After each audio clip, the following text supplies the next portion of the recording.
రాజన్న సిరిసిల్ల జిల్లా రుద్రంగి మండల కేంద్రానికి చెందిన ఇందిరమ్మ ఇండ్ల లబ్ధిదారులకు ప్రభుత్వ విప్ ఎమ్మెల్యే ఆది శ్రీనివాస్ ఇండ్ల మంజూరు పట్టాలను పంపిణీ చేశారు.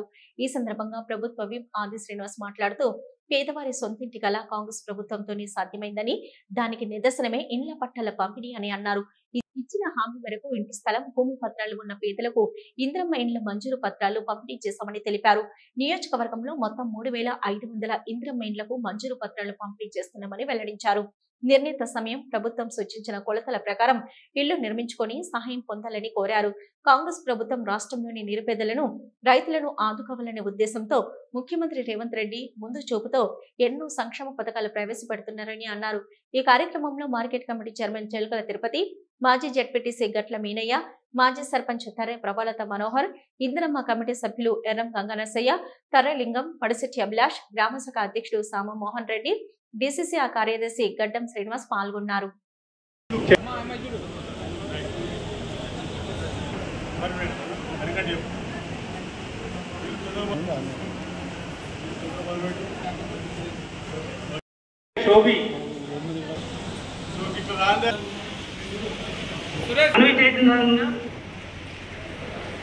పది సంవత్సరాలుగా మీరు కళ్ళు కాయలు కాల్చని ఎదురు చూస్తున్నారు.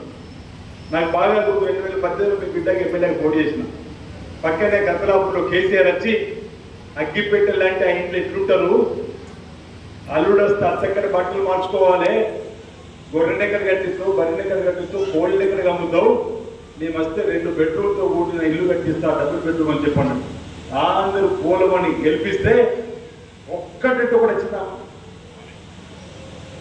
రుద్రంగి ఇచ్చిపెట్టి వేములో ఎక్కడ మీ చుట్ట చుట్టూ పోయిన ఊళ్ళలో కూడా ఎక్కడ ఎక్కడ ఎక్కడ ఎక్కడ ఒక ఇల్లు రాలేదు. కానీ ఆ ఒక్క మాట వల్ల నాలాంటి అనేక మంది ఎమ్మెల్యే గెలిచే రోడ్డు మీద అన్నట్టు ఇందిరమ్మ ప్రభుత్వం రాకుండానే పడిపోయిన సంగతి మీకు తెలుసు. కానీ ఈరోజు మేము అన్నాం, ఈ అడుగుతుంది చాలా రావాలన్నా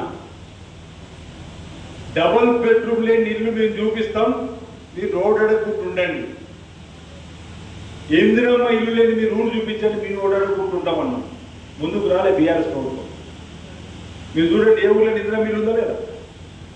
ఈ ఊళ్ళో ఇందిరమ్మ ఇల్లు ఉన్నా లేవా? మీరు ఏ ఊరికి వెళ్ళినా ఇందిరమ్మ ఇల్లు లేని భారతదేశంలోనే ఇందిరమ్మ పేదల కోసం ఇల్లు కట్టిన ఊరంటూ లేనటువంటి సందర్భాన్ని, అందుకే మళ్ళీ ఇందిరమ్మ రాజ్యం రావాలి, ప్రజాపాలన రావాలి, ప్రజలు చెప్పే ప్రభుత్వం నడవాలని చెప్పి మిమ్మల్ని కోరడం, మీరు కూడా బిడ్డ మీరే రావాలని చెప్పి ఆశీర్వాదం ఇవ్వడం, ఆ తర్వాత కార్యక్రమాలు ఏ విధంగా జరుగుతుందో ఒకసారి ఆలోచన చేయవలసింది కోరుతూ. ఒకరిద్దరు అంటున్నారు, ఊర్లో ఒకరిద్దరు, మండలంలో ఒకరిద్దరు, రాష్ట్రంలో కూడా ఒకరిద్దరు.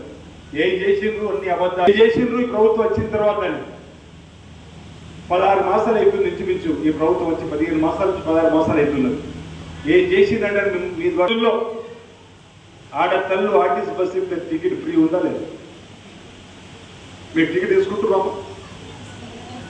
ఆడవాళ్ళకి ఆర్టీసీ బస్సు ఉచిత ప్రయాణం చేసినాం ఆత్మగౌరవానికి. కొండగట్టు అంజన దగ్గరికి వెళ్ళినా, కుమ్రేలు మల్లన్న దగ్గరికి వెళ్ళినా, యాదగిరి నరసింహరావు దగ్గరికి వెళ్ళినా, భద్రాద్రి రామచంద్ర దగ్గరికి వెళ్ళినా, ఎవరో రాజన్న దగ్గరికి వెళ్ళినా పోయేస్తారు కదా. లేదు బిడ్డ హైదరాబాద్ చదువుతుంది పోయేటువంటి రాత్రి గుర్తుంది పొద్దున బస్ ఎక్కి మనం హైదరాబాద్ కూడా పోయిస్తున్నాం. మన పిల్లలు కూడా ఆడపిల్లలు చదువుకోవడం కోసం బస్ ఎక్కిపోతే ఇది పనిచేసినట్టు కాదా అని అడుగుతాం.